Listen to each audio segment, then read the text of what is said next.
Hello tubers and tubettes, my name is David and this video is for Bat Builder. It's going to be my van life. So I've been watching a lot of YouTube videos, and one of them that I kind of got struck on, I really like them, or I like their adventures, is Slow Roamer. Slow Roamer. And it's a guy and a gal, and they're traveling around in his van, which I remember it took me a while to figure it out when they were up in the Canadian Rockies, that this van does not have four-wheel drive, because everything he's doing to get over these little mounds and stuff is he's actually running at it and then trying to use the momentum from him going, to get up over the hill or up the pass.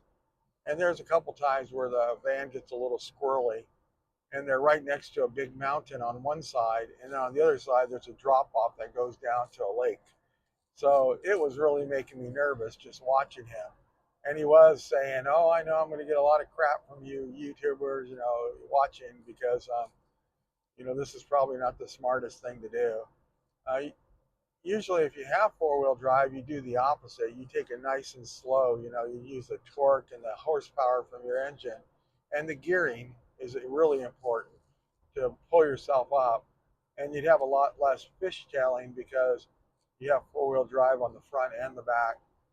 But one of the key things to remember is the gearing on it, because a lot of times people will put four-wheel drive on a van that doesn't have four-wheel drive, and then they'll just use a standard axle, which is what I believe he's using.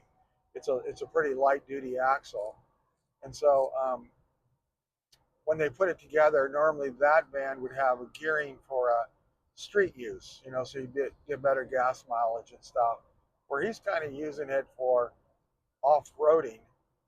And so a lot of times you'll get the front end gearing that might, like in my case, my gearing for the front and rear axle are 4.10. And so that is a low gear, and I have both the front and the axle. I switched out my other axle, which there was nothing wrong with it, but it had 3.5, I think 3.54 gears on it. And that would have been weird when I was in four-wheel drive to have the tires rotating at a different speed. So by having the front and the back the same, that's really important, for four-wheeling. And it really kind of amazes me. Maybe it's just the money thing, but I think you're probably looking at $2,000 to $4,000, to upgrade to a divorce transfer case, get the line to go down there, take all your front upper and lower control arms off of your van and putting a straight axle underneath it. But then you want to make sure you switch out that back axle. So I'm using what's called floating axles. So the difference on it is there's a bearing on the outside that actually holds an axle shaft that goes through there. And even if you get further into it and you say ever snapped it, or you thought you might snap it, and you could hurt it because of the weight of the van, how much you're carrying, and what you're using it for, and like over torquing it, So those axles can actually be changed out. They can be changed out pretty easy. There's just bolts on the outside that you unbolt it, you slide it out, you slide another axle in. What I like about it is if I'm out in the boondocks and I break an axle, I can still get back home, because I'll have the other axle is still connected on it. So those are things that if you're going to go boondocking, it's nice to have it. So I was watching him, and him and his lady, they're going down to Mexico, and they're way in the hinterlands. I mean, they're way in the desert, and only having two-wheel drive. I mean, I give the guy a lot of credit, because he's even going down onto the beach, onto the sand with two-wheel drive. But he is really good at airing things down and airing things back up, so he can get a wider traction pattern on the tire. But for me personally, I just would not want to go onto a beach or a sand, or go through really thick mud without having four-wheel drive. I noticed that he says that he can go about 95% of the places that he wants to go in two-wheel drive, and that's the reason he's not converting it. But man, oh man, if I was out there in the desert by myself with just my lady, I would actually be more worried for her than I would for myself to make sure that we don't get stuck and we're out there in the boondocks, you know. So I think if I was doing that, I'd even carry an extra axle with me. You know, just have it put in the van where I could pull it out and replace one if I needed to. Normally, what you do is you replace your axles with heavier axles, and then you know, you keep a couple, whatever the best looking ones that you have, you know, just keep them put away. Because I do remember seeing one up in Alaska, and she's a YouTuber also. She ends up getting a lot of the moose and the caribou for the tribe, and her daughter go out, and she's badass. You know, she's shoots and cleans the deer and everything, and then puts it on the back of her car, which I believe it's like a Toyota Land Cruiser, but it's actually a Lexus. So it's the same thing, just heavier duty. But they were out in what appeared to be not too bad an area, and they snapped an axle. And so she was a car mechanic. So she actually had another axle with her, and she did the change right out there in the field. And it was pretty easy if you have an axle. So if I were going to pull my axles and replace them with heavier chrome moly axles, then I would probably keep those old axle shafts, and I would carry at least a couple of mine if I was going out in the boondocks somewhere. And I think to have a whole set of tools and a whole set of have an air compressor on board, and then an aluminum jack, you know, those are things that would be really good to have. I noticed that he doesn't seem to have one of those because a lot of times they're trying to slide stuff underneath the wheel when the truck is when the van is stuck or high axled. You know, it's high centered on the differential. So just having that an aluminum floor jack is so nice. You can slide it underneath there, and now you have all kinds of room to either fill it up with dirt, gravel, and also putting in some branches and stuff. So it's interesting to watch. He has a lot more.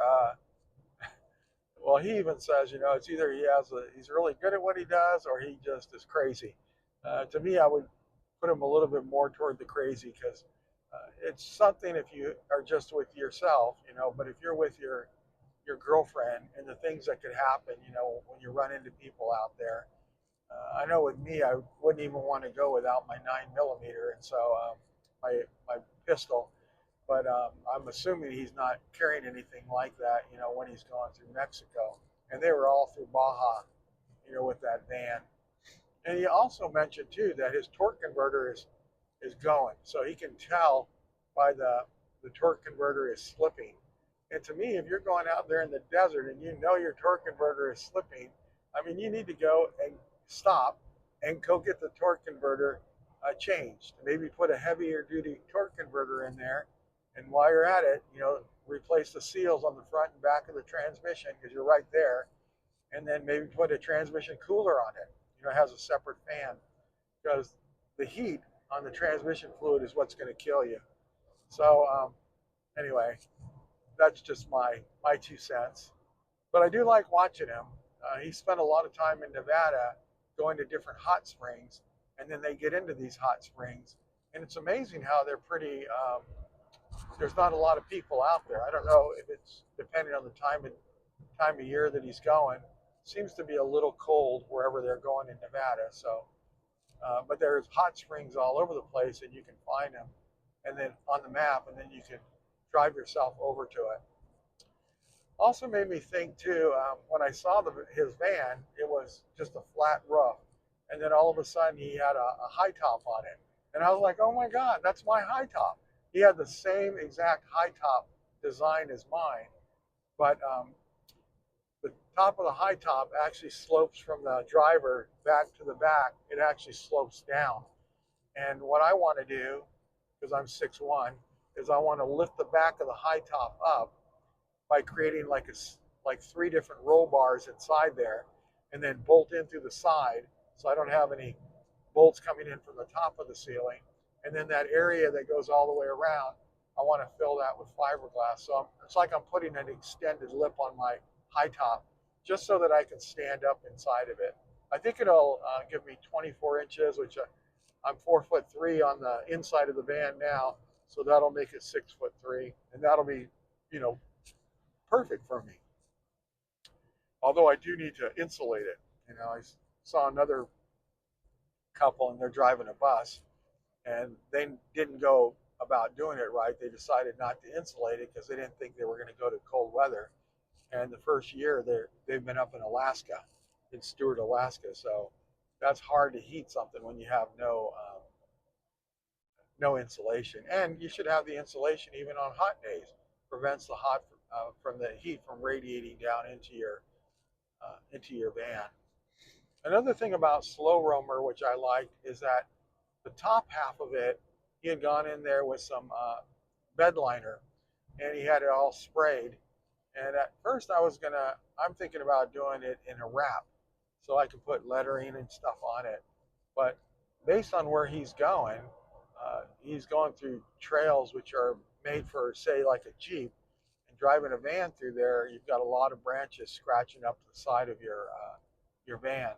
So I don't know if a wrap would be really that good. I might end up tearing up a bunch of the wrap.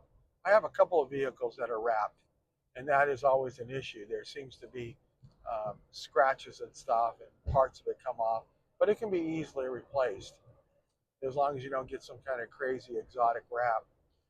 But yeah, I'm thinking about that bed liner. Looks pretty darn good, and I know it's pretty easy to put on there. It's not made to look beautiful, but I mean, if there's a problem, you just have a spray can, you can just spray it wherever you've messed it up.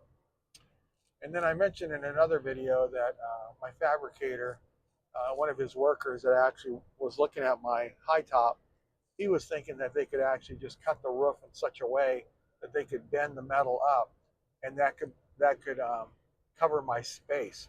If they could bend it up in such a way that it covers the space really good and it's straight up and down, I might not even have to put the fiberglass on the outside, because my second part of it is to put an awning up there. You know, an awning that could come out, especially on the passenger side, so I could have a really nice area that's all screened in and have my chairs and everything out there. If you put an awning across the whole thing, that's going to cover up that area where where the fiberglass is not down all the way to the roof line. So anyway, those are just some thoughts that I had. I wanted to talk about Slow Roamer, and I like watching his videos, although it makes me a little nervous when he gets stuck and he can't get out. I know with mine, I'm also going to take my Kawasaki motorcycle and I want to mount it onto the front, and I want to relocate my headlights so that they'll be in front of the motorcycle. And then I think that'll be nice if I ever get seriously stuck or I break down really bad. I can always get on the motorcycle and travel for 50 miles to get to a service station or get somewhere within range of the internet.